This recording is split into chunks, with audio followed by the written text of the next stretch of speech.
As you listen to today's absolutely epic story, remember the main character was a child when all of this happened.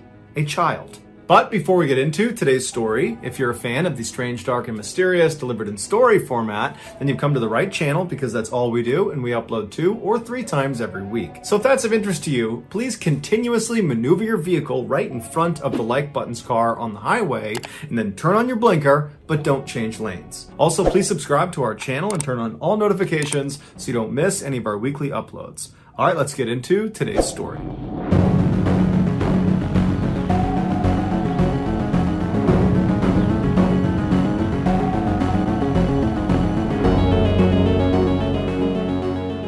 In 1937, the Japanese declared war on China and invaded their country. The United States, who was friends with China, initially did not intervene in fear of provoking Japan. But after the Japanese murdered hundreds of thousands of unarmed Chinese civilians and the Japanese attacked an American warship, the United States was forced to step in. American officials responded to the Japanese aggression by placing serious economic sanctions and trade embargoes on Japan, believing this would cripple their war efforts in China, causing them to have to retreat. However, the sanctions and embargoes did not have this effect. Instead, they just angered Japan and made them even more determined to hold their ground in China. Over the next few years, the United States and Japan attempted to negotiate some sort of settlement, but neither side would make any concessions, and so neither side would budge. A few years later, on the morning of Sunday, December 7th, 1941, the Japanese launched a surprise aerial attack on the American military base in Pearl Harbor, Hawaii. After the 2-hour attack was done, over 2,400 Americans were killed, with another 1,000 wounded, and 300 airplanes and 20 ships were either destroyed or significantly crippled. The Japanese had hoped this attack would goad the United States into lifting the sanctions and embargoes they had placed on them from back in 1937. But instead, all the Japanese did was goad the United States into all-out war with them. One day after the Japanese attack on Pearl Harbor, the United States officially declared war on Japan, thus entering World War II. On the day the Japanese bombed Pearl Harbor, Jack Lucas, like every other American in the country, was glued to his radio listening to the news. He was devastated and shocked at this carnage he was hearing about in Hawaii. And so by the time the President of the United States was declaring war on Japan, Jack had already made up his mind that he was going to join up and he was going to fight for his country. However, there was an issue. Jack wasn't old enough to join the military. You needed to be 17 years old, and Jack was only 14. But this was not going to stop Jack. So he created this fake document that said he was 17 years old, and he forged his mother's signature on it. And then, after bribing him, he got a notary to sign off on this document as well. And so Jack took his forged documentation, he gave it to the recruiter, and before long, Jack was accepted into the armed services and was on his way to Marine Corps boot camp. After completing initial training and becoming a Marine, the Marines found out Jack's paperwork was actually faked. But instead of kicking him out of the military, they said, Jack, you can stay in, but under one condition. You can't go overseas to combat. You have to stay in the United States. You can drive a truck and help out around here, but you can't deploy and go to war until you're of age. Jack was not happy about this, but initially he did as he was told, and he did just drive a truck around and support it as best as he could. But after about 1.5 years, 2 years of this, Jack just couldn't do it anymore. That was not why he had forged this document to get into the military. He had done that so he could actually go fight in the war.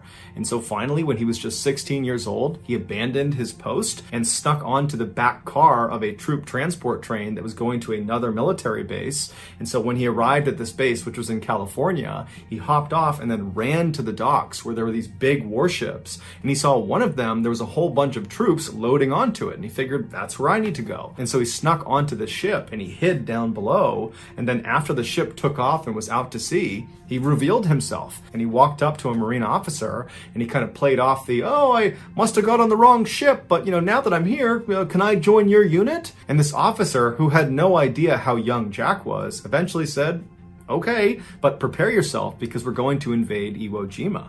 Now, Jack had never heard of Iwo Jima and did not know its significance. But frankly, Jack didn't really care. He was just glad that he was actually going to see combat. What Jack couldn't have known, and what the other Marines on the ship couldn't have known either, is that the battle for Iwo Jima would become one of the bloodiest and deadliest battles of the entire war.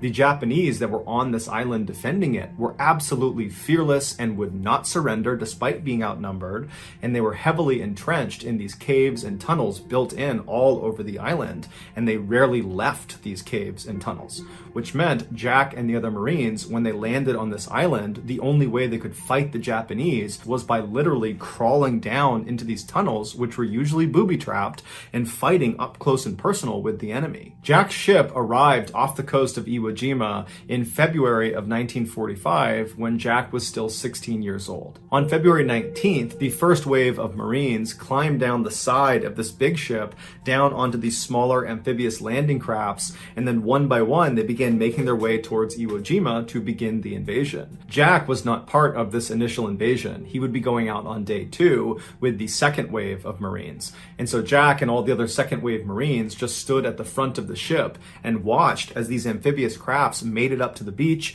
and then just got completely gunned down by Japanese machine gunners that were lining the beach. And so by the second day, when Jack and the rest of the Marines are getting ready to launch their assault, there are literally thousands of dead Americans just lining the beach. But Jack and the other second wave Marines, they knew this was their job, this was their duty, and so they were undeterred. They climbed down the side of the ship, they boarded their amphibious landing craft, and began the journey towards the island. As they got closer, the Japanese machine gunners opened fire not only on Jack and the boat he was in, but all of the crews that were coming towards the beach. And so hundreds of Americans were just getting gunned down before they even reached the sand. Jack and his crew managed to get to the beach, and so as the gate dropped on their boat, and as Jack is running onto the beach, the men around him are just getting cut to pieces by these machine guns. Jack manages not to get shot, and he, along with 3 other Marines, run up the beach and they lay down in front of the sand dune that protected them from these machine gunners. Jack knew he couldn't stay there for very long because the Japanese were also firing artillery shells onto the beach, and so it would just be a matter of time before he was blown up. And so Jack and these other 3 Marines that had arrived at the same time, they began moving north, doing their best not to get shot or blown up, stopping behind rocks and trees and jumping behind sand dunes. And after a couple hours of doing this, the 4 of them reached the airfield at the northern end of the island. And when they get there, a machine gunner inside of a pillbox. A pillbox is like a small concrete fort that only has openings on 3 or 4 of its sides that are just big enough for a machine gun to poke through. A machine gunner inside one of these pillboxes notices Jack and the other 3 Marines, and they open fire on them. And somehow, Jack and these other 3 Marines managed to not get shot, and were able to maneuver and then fire through one of those openings and take out the machine gunner inside. And so now that this gunner is down, Jack and the others see the opportunity to run forward and take more ground of this airfield. And as they're running, other Japanese soldiers in the general vicinity, they see them, they start opening up on them from other pillboxes and other locations, and it forces Jack and these Marines to just jump into the nearest trench to avoid getting shot. And so they're jumping into a Japanese trench, which is a deep hole dug in the ground to protect yourself from getting shot. And as they jump in there, they're expecting to see Japanese soldiers coming towards them, but there weren't any soldiers. But they knew they couldn't stay there for very long because eventually Japanese soldiers would come through here and then they'd get killed. And so they quickly decided their best bet was to basically get out of this trench and run towards the pillbox where they knew they had taken out the machine gunner inside, so they could actually take that pillbox for themselves. And so their plan was they would run towards it and stop inside of each of the trenches along the way to protect themselves because they know there are other Japanese that know where they are. And then once they get to the pillbox, they can regroup and call in reinforcements. And so one of the men Jack was with said, okay, I'll go first. And so he climbs out of his trench as the Japanese are shooting at him, and he sprints about 10 or 15 feet until he gets to the next trench on the way to this pillbox. And so Jack is watching as this guy jumps into this trench, and as soon as he disappears out of view, this Marine is immediately turning around and scrambling to get back out of the trench, and he's trying to run back towards Jack and the other 2 Marines he was with. It would turn out this guy had jumped into another Japanese trench that was full of Japanese soldiers. He'd actually landed on top of an actual soldier. But these Japanese soldiers were so caught off guard by this, they didn't have time to react and shoot this Marine before the Marine was able to scramble out and get back to Jack and the others. And then for the next several minutes, Jack and these other 3 Marines opened fire on these Japanese soldiers in this trench like 10 or 15 feet away.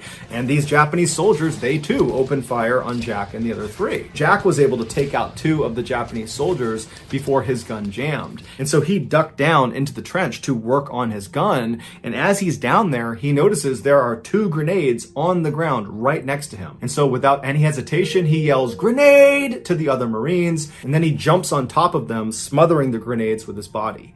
One of the grenades was a dud, and so it didn't explode. The other was not a dud, and it went off. The way a grenade works is there is a small piece of explosive that is inside of metal housing that's usually spherical, and this metal housing is the thing you actually hold on to and throw when you throw a grenade.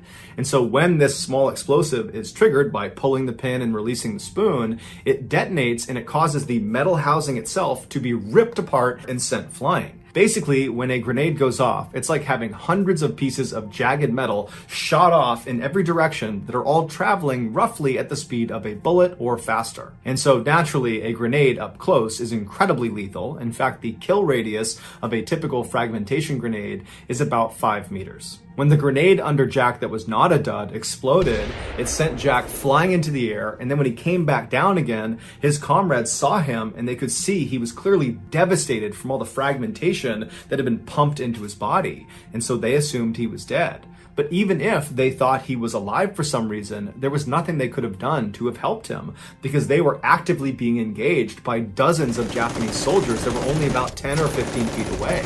And so eventually, these 3 other Marines that Jack had just saved were forced to leave Jack where he was and retreat back to the beach, and they would all live. The Japanese soldiers in the trench that they were fighting against would eventually come into Jack's trench, but most likely when they saw Jack laying there just completely ruined from this grenade, they assumed he was dead, and so they just kind of left him there. But Jack wasn't dead. He just couldn't speak, and he couldn't see anything, and he really couldn't move, although he could wiggle a few fingers on his left hand. And so for hours, as he lay there in agonizing pain, in and out of consciousness, he just wiggled the fingers on his left hand, hoping an American would see him and know he was still alive. And you gotta figure, this whole time, it is just constant chaos all around him. His chances of survival are incredibly slim. The idea that an American is gonna find him and be able to evacuate him is almost zero, and he must have known that.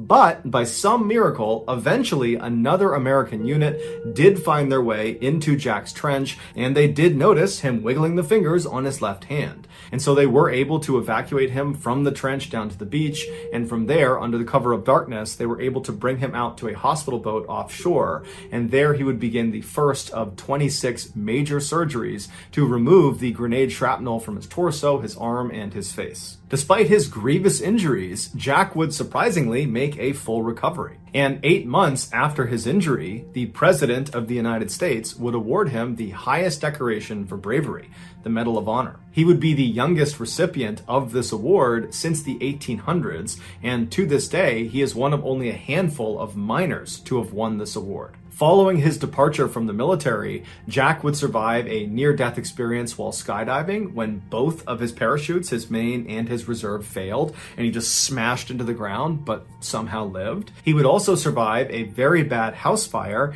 and he would survive an assassination attempt on his life by his ex-wife. And so naturally, he titled his memoir Indestructible. Jack would eventually die of natural causes on June 5th, 2008. He was 80 years old. So that's going to do it, guys. If you found the secret in today's episode, let us know in the comments section what it is and where you found it. So give us the timestamp. And if you're the first to do that, we'll pin you at the top of the comments section.